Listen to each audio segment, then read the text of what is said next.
Polling is underway in Rajasthan's 199 assembly seats from a total of 200 seats. Voter turnout of 22.78% was recorded at 12 noon. Election has been peaceful with reports of EVM malfunctioning from some polling booths. As many as 51,687 polling booths have been set up with elaborate security arrangements. Chief Minister Vasundhara Raje, Pradesh Congress Committee Chief Sachin Pilot and other leaders were among those who exercised their franchise. The Vasundhara Raje-led government is seeking a second consecutive term, with party bigwigs appealing to the people to give BJP another chance. The Congress, however, is fighting for a comeback. There are 4.74 crore voters in the state, where over 2,200 candidates are in the fray. Main contenders, BJP and Congress, have fielded 200 and 195 candidates respectively, along with Bahujan Samaj Party with 190 candidates. 840 candidates are contesting election as independents. Election to Ramgarh Assembly stands postponed after the death of the BSP candidate. And for more on this, we'll go across to our correspondent, Ravindra Singh Shioran, who is joining us from Jhalawar. Ravindra, you joined us in the morning and you gave us the latest information on what exactly is transpiring on the ground, how the voting started. Now, Jhalawar Patan is a VIP seat with big names. Vasundhara Raje is contesting from there. Now, what is the latest? How important, politically important this district is?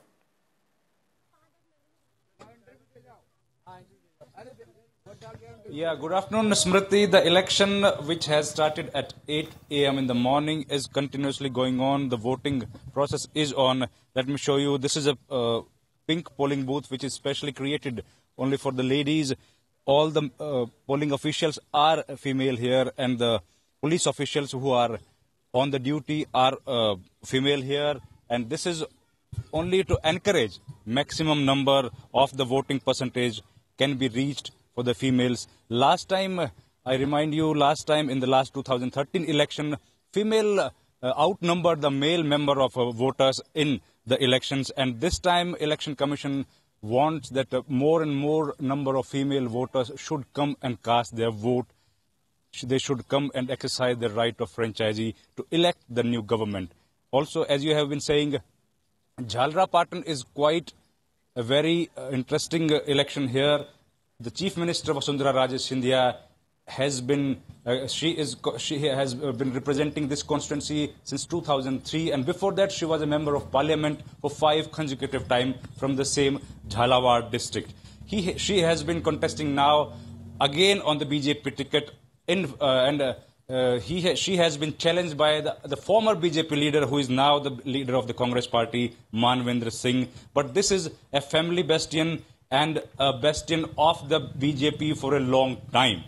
Election Commission has done a lot of elaborate arrangement for the free, fair and transparent election here in Rajasthan. More than 1.5 lakh of the security personnel, which includes the CAPF and the Rajasthan police, has been there to guard the elections.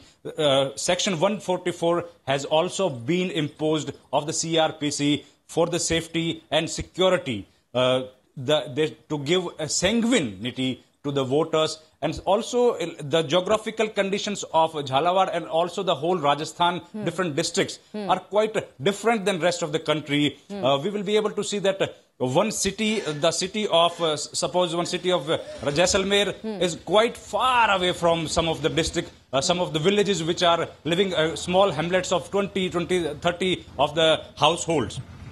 Election Commission was taking this challenge that they have to reach through the sweep campaign to every household and to ensure that the participation of the voters in this election should be maximum, and it should surpass the rest of the election which has held in the past, including the Lok Sabha and the Vidhan Sabha election. And so far, the reports which we have received till now, only some of the area we have received that some minor incidents has happened, and some electronic voting machines malfunctioning was reported to the Election Commission, and they have been promptly changed by the Election Commission. And Election Commission is trying very hard and right. leaving no stone unturned to provide free, fair and a transparent election. Also, one more important new thing which has been started in this election only is that the voting compartment which was meant... All right, Ravinder, you stay on with us. We'll keep coming to you for more information on this. And now we'll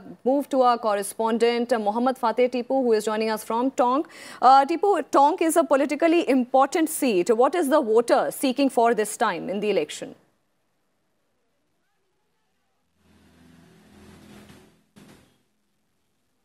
Well, Smriti, since morning, 25% voting has been done as of now. What the information we have received till now, it seems that the people of the different sections from the different society are coming across the city and cast their vote.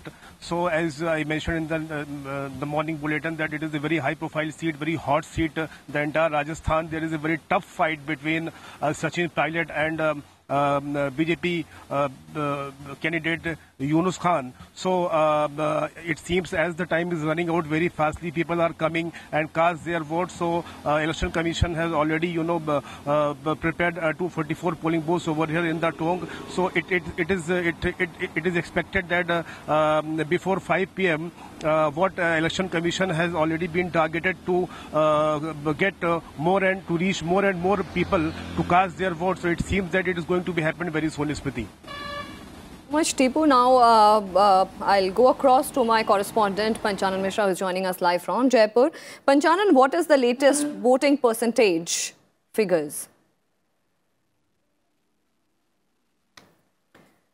Remember, today is an important day in Rajasthan and Telangana. Polling is underway in Rajasthan for 199 assembly seats from a total of 200 seats. Now, voter turnout till 12 noon has been recorded at 22.78%. Till now, what reports we are getting in is that election has been peaceful, with reports of EVM malfunctionings from some polling booths. As many as 51,687 polling booths have been set up with elaborate security arrangements. Rajya Sabha Television is getting you all the ground report from Rajasthan and Kerala. Our reporters are there getting us all the latest information about the elections. Now again, we'll go across to our correspondent Panchanan Mishra, who is joining us live. Panchanan, what is the latest voting figures which you are able to get us from Jaipur?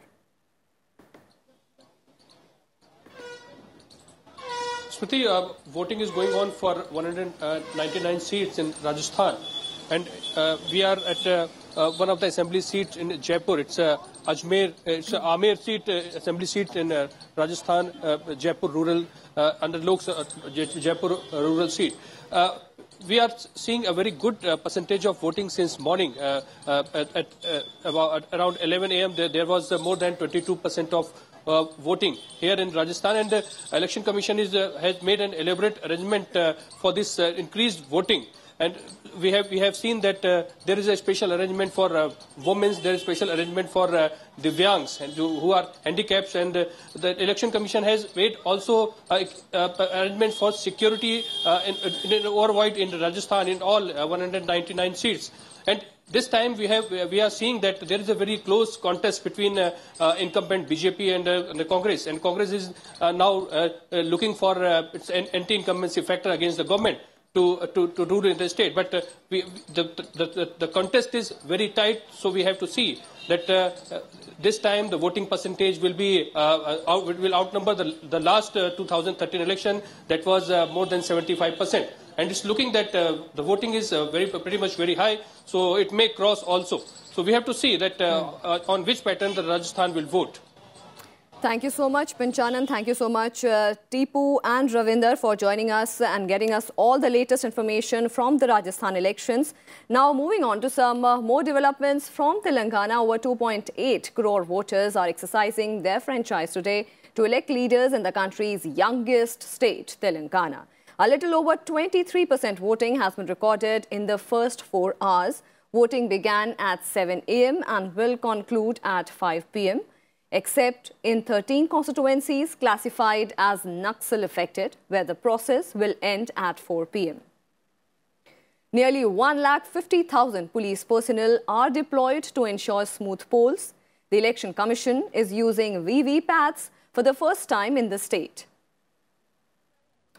There are 1,821 candidates in fray for 119 constituencies in the state, with TRS fielding candidates in all 119 seats. The Congress has fielded 99 candidates. Its allies, Telugu Desam Party and CPI, have fielded 13 and 3 candidates. BJP has fielded 118 candidates.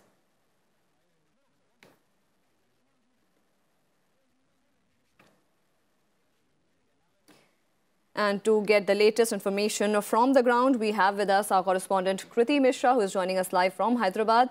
Kriti, a little over 23% voting has been recorded in the first 4 hours. What is the latest on voter turnout there?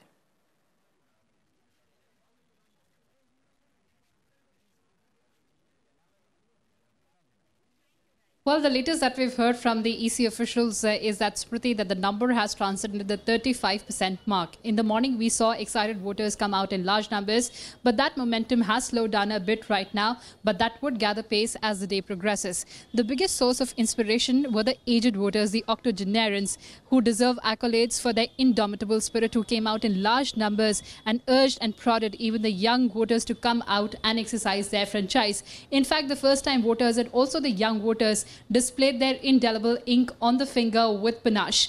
There was a bit of furor over the deletion of names from the electoral rolls, and there was also a minor clash between the TRS and the Congress members in the Nagarol constituency. But otherwise, tranquility is maintained and the entire process of polling is progressing in a very peaceful manner.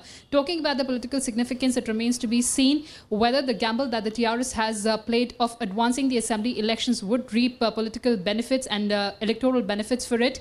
Whether the Congress-led Grand Alliance or Mahagathbandhan or Mahakutmi, as they call it here, would be able to work on the arithmetic and also on the chemistry, and also as far as the BJP is concerned, it is absolutely confident on the charisma and the zeal of its leaders in Delhi, and also on several central sector schemes. So certainly a very interesting battle is being played out here. Last time, remember, Smriti, in the 2014 elections, the turnout was around 72%, and this time the Election Commission is hoping to clinch a figure of around 80%.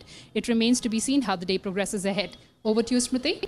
Thank you so much, Kriti, for joining us and giving us all those latest information from the ground.